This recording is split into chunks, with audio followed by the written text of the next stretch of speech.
तुमचं ऍक्च्युली मी टायगर ग्रुपसाठी मी खूप कॉन्टॅक्ट करायचा प्रयत्न करते, मग मला नंबर तुमचा भेटला आता. बोला.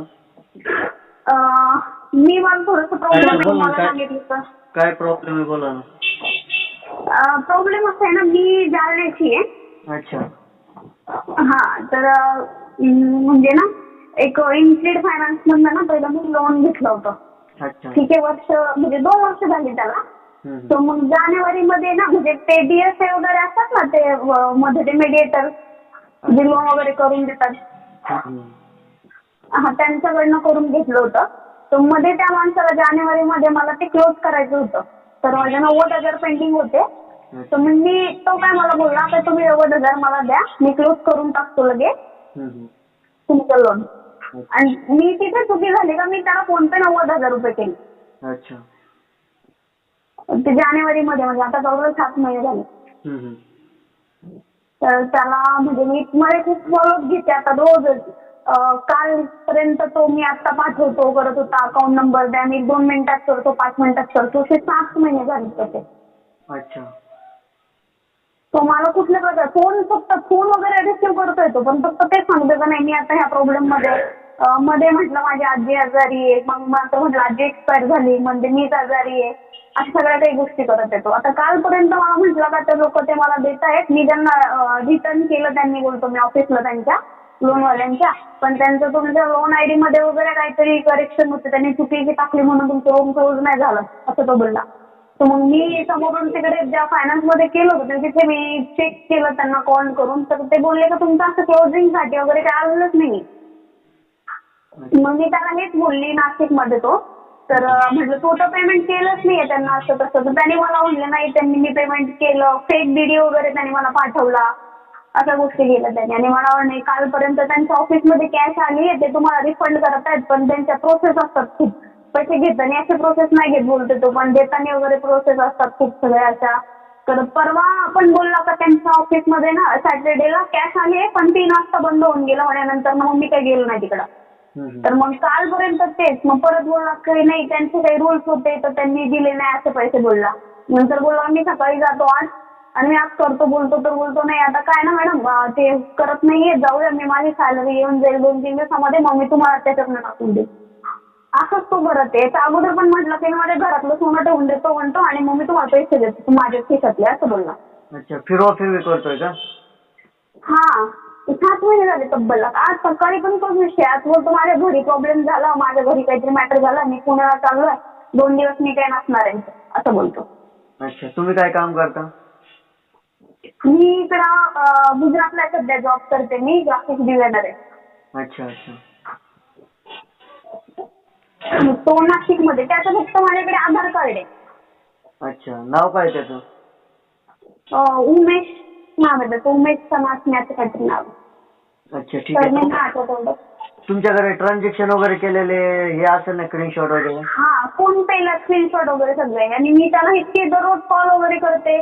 आता म्हणजे काय विषय ना, आम्ही घरी नाही सांगू शकत, ते माझ्या घरी नाही का, म्हणजे त्यांना माहित नव्हता विषय, तर त्याला हे माहिती का माझ्या घरी माहित नाही, त्याच्यामुळे त्याला असं वाटतंय का म्हणजे मी काही करू शकत नाही किंवा काय अशा गोष्टी. अच्छा. कंप्लेंट वगैरे टाकायची ना मग पोलीस स्टेशन मधनं? मी केले ती इथे गुजरातमध्ये पण नाही ना पोलीस, ते पोलीस म्हणतायत का म्हणे तुम्हाला तिकडे जाऊनच करावं लागेल, नाशिक मध्ये ते इथे होणारच नाही कंप्लेंट. मी ते गुजरातमध्ये पण ट्राय केलं. अच्छा.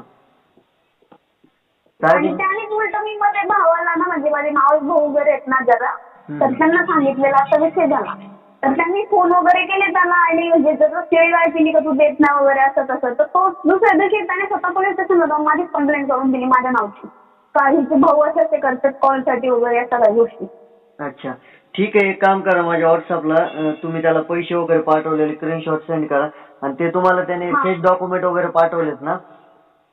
हा DD पाठवलं त्यांनी ते मला. हा ते एक मला पाठवा, आणि त्याचा नंबर एक सेंड करा. तुमचं नाव काय? डिंपल परदेशी. ठीक आहे. आणि त्याचं मला आधार कार्ड एक पाठवा, बोलतो मी त्याला, माझ्याकडून जेवढी होईल तेवढी करतो. हा ठीक आहे. Thank you. Hello hello. Vishal Bhandare बोलतोय, टायगर ग्रुप महाराष्ट्र राज्य. हा बोला ना सर. म्हटलं आपल्याकडे कंप्लेंट आली आहे डिंपल परदेशी. हा बोला ना. काय विषय त्यांचा 90,000 रुपये घेतले 7 महिने झाले तुम्ही डीडी वगैरे त्यांना फेक पाठवले तुम्ही फेक डॉक्युमेंट काय? त्यांना नाही डॉक्युमेंट तसं काही पाठवलेलं नाही त्यांना. हा. आज दुपारी पण तर आमचं बोलणं झालं ना सर. अच्छा पण सर तुम्हाला कळायला पाहिजे ना ती मुलगी बाहेर गावी आहे तिने लोन काढण्यासाठी पैसे दिले लोन क्लोज करण्यासाठी तुम्हाला तिने 90,000 रुपये पाठवले बरोबर आहे.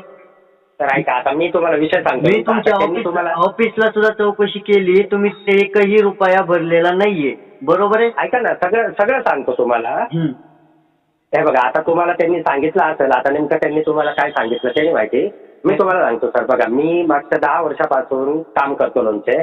ज्यावेळेस त्यांनी 2 वर्ष अगोदर लोन घेतले होते तेव्हा पण मीच त्यांना लोन काढून दिले होते 3-4 ठिकाणवर. भले ते तिकडे गुजरातला राहत होते पण फोनवर त्यांना कोणीतरी माझा नंबर याच्यासाठी दिला होता की मी त्यांचं काम करून देऊ शकत होतो. आणि त्यावेळेस मी त्यांना लोन पण काढून दिले होते. नेमका प्रॉब्लेम काय झाला त्यांना अजून त्याच्यामध्ये ना 3 ते 4 लाख रुपयाची रिक्वायरमेंट होती लोनची. तर त्यांची ज्यावेळेस फाईल आपण लॉग इन केली ना श्रीराम फायनान्सला कारण की त्यांचं पीएफ डिडक्शन नव्हतं तर त्याच्यासाठी ना त्यांना फायनान्स मधूनच लोन बसत होतं. त्यांना पगार आहे 40,000. मग झालं काय त्याच्यामध्ये ना त्यांचं जे लोन दाखवत होतं ना इन्फिड फायनान्सचं ते त्यांना क्लोज करायला लावलं होतं. हा तर की तुम्ही हे लोन क्लोज करा कारण की याचा हप्ता त्यांचा 7,000 जात होता म्हणून त्यांचं इकडे लोन अमाऊंट बसत नव्हती. जर हे लोन ते क्लोज करणार होते हा तर मग झालं काय मग त्याच्यामध्ये तशी कंडिशन आली की त्यांनी जर हे लोन जर क्लोज केलं ना तर मग श्रीरामवाले त्यांना 4,07,000 रुपये लोन करून द्यायला तयार होते.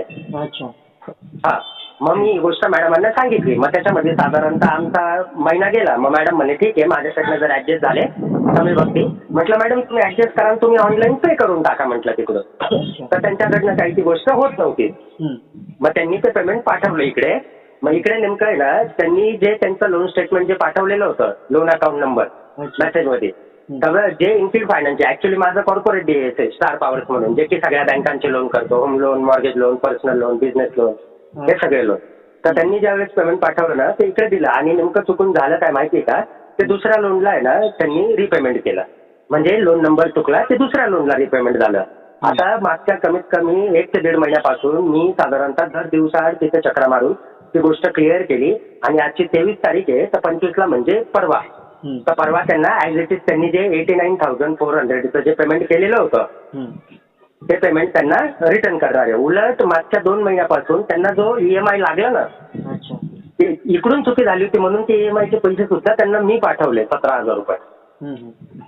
ते म्हणे की माझ्याकडे नाही बुवा सर पैसे नाही का पे करायला. म्हटलं मॅडम ईएमआय बाउन्स नका होऊ देऊ मी तुम्हाला पैसे पाठवतो. पहिल्या महिन्यात बी ज्यावेळेस ते बोलले मी त्यांना लगेच फोन पे केले. म्हटलं मॅडम हे पैसे खात्यात ठेवा ते ईएमआय कट होऊ द्या म्हटलं. कारण की आपल्याला जे 4.5 लाखाचं जे लोन अप्रूव्ह आलंय त्याच्यात जर बाउन्सिंग दिसलं तर आपल्या लोनला प्रॉब्लेम येईल मग. तर विषय एकच आहे सर परवा त्यांचं पेमेंट होऊन जाणार साधारणतः 2 ते 3 वाजेपर्यंत आणि त्यांना गेलं का मी तुम्हाला या नंबरवर कॉल करून तुम्हाला त्यांना पेमेंट गेलेल्याचं हे पण पाठवून देईल की त्यांच्या अकाउंटला ते पैसे जमा झाले. मग ठीक आहे मला रिसिप्ट पाठवून द्या. ते पेमेंटची मी रिसिप्ट पण तुम्हाला टाकून देईल. आणि विषय नेमकं काय त्यांचे मला येत होते सकाळपासून कॉल पण मी मॅडमला बोललो मॅडम माझी तब्येत बरी नाही आहे आणि माझं जरा फॅमिली मॅटर आहे सिस्टरचा मी त्याच्यामुळे ना पुन्हा चाललोय म्हटलं मी उद्याचा दिवस नाही म्हटलं तर तुम्ही फक्त आजचा उद्याचा दिवस वेट करा. 7 महिने लागत नाहीयेत ना हे आम्हाला पण माहिती आहे. तर 7 महिने झाले 4 महिने झाले मी तेच म्हटलं लास्ट 2 मंथचे ईएमआय पे केले. त्या म्हटलं की जानेवारीमध्ये तुम्हाला सोल्युशन आहे ना जानेवारीमध्ये त्यांनी तुम्हाला पेमेंट टाकलेलं आहे बरोबर आहे. नाही मार्चमध्ये केलेलं आहे. अच्छा मार्चमध्ये केलंय का. हा फेब्रुवारी का मार्चमध्ये केलंय वाटतं. ठीक आहे पण जे पण काय असेल ते तर परवा त्यांना चाललं जाईल. मी परवा तुम्हाला या नंबरवर कॉल करतो आणि हा व्हॉट्सअप नंबर आहे का सर म्हणजे मी तुम्हाला व्हॉट्सअप बी करून देतो. हा व्हॉट्सअप नंबर आहे आणि लवकरच्या लवकर त्यांचं पेमेंट त्यांच्या अकाउंटला जमा झालं पाहिजे सर. परवा सर जास्तीत जास्त दुपारी 3 वाजेपर्यंत त्यांना चाललं जाईल सर. चालतंय ठीक आहे डबल कॉल करा आणि ते जसंही जाईल मी सगळ्यात पहिला फोन तुम्हाला करत. ओके चालतंय ठीक.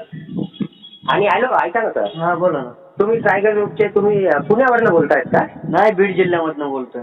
अच्छा बीडवरनं बोलताय. युट्यूबला नाव सर्च करा विशाल भंडारे म्हणून. नाही मी ते बघितलं याला मी ऍक्च्युली तुमचं फेसबुकला व्हिडिओ वगैरे पण बघितलेले.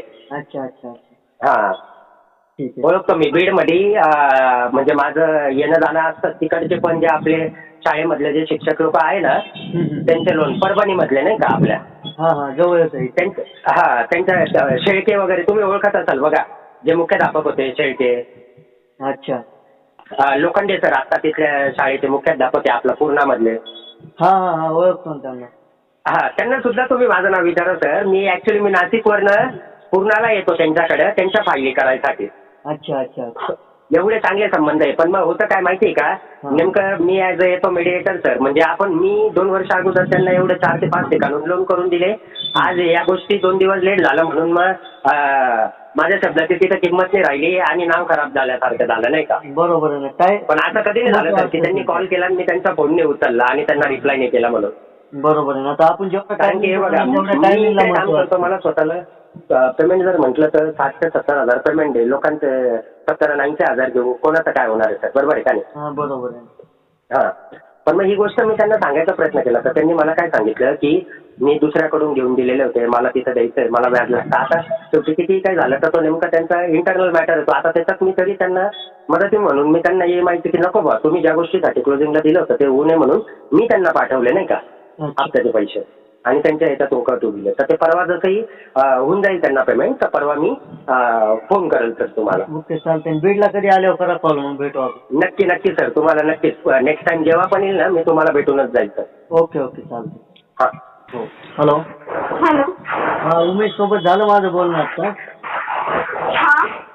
ते 25 तारखेला पेमेंट होऊन जाईल. अहो तो असंच म्हणतोय असं हे त्याने ना 5 आठवड्याभरापासून तेच सांगतोय. तो मला परवा म्हटला का तो परवा पेमेंट करतो म्हणून. अच्छा. कॅश घेऊन आलोय बोलतो. कॅश ठेवली बोलतो ऑफिसमध्ये फक्त तिने आणायची तिथून असं म्हणतो फक्त हेच करतोय तो. ना आता माझ्यासोबत बोलणं झालं त्याचं तो मला म्हटलं मी 100% 25 तारखेला 3 वाजेपर्यंत पेमेंट करतो म्हणून. आता काय 2 दिवस तर वेट करू शकताय ना तुम्ही. इतक्या दिवस वेट केला म्हटल्यावरती. पण त्यांनी जर 25ला नाही दिले मग 25ला नाही दिल्यावरती कॉल करा मला मग.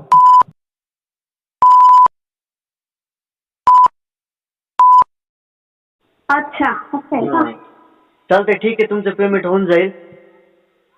बरं मी तुम्हाला फोन करेल 25 तारखेला आलं तरी पण आणि नाही आलं तरी पण. ओके चालतंय.